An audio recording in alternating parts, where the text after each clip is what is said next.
Welcome to Drawliper channel, and in today's video I'm going to show you how to enable or disable color filter in your Samsung Galaxy A16 phone. Now the first thing you have to do is open up your settings app. Now from here scroll all the way down and then go to accessibility.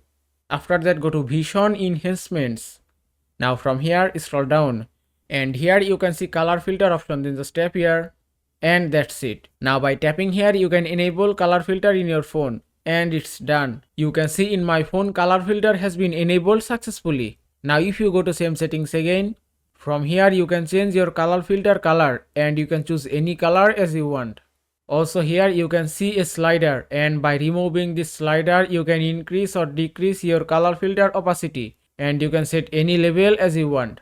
Also if you want to disable it, just tap here again and you can see it's disabled successfully. And that is how you can enable or disable color filter in your Samsung Galaxy A16 phone. I hope this video was helpful. If it was, please give it a thumbs up and don't forget to subscribe.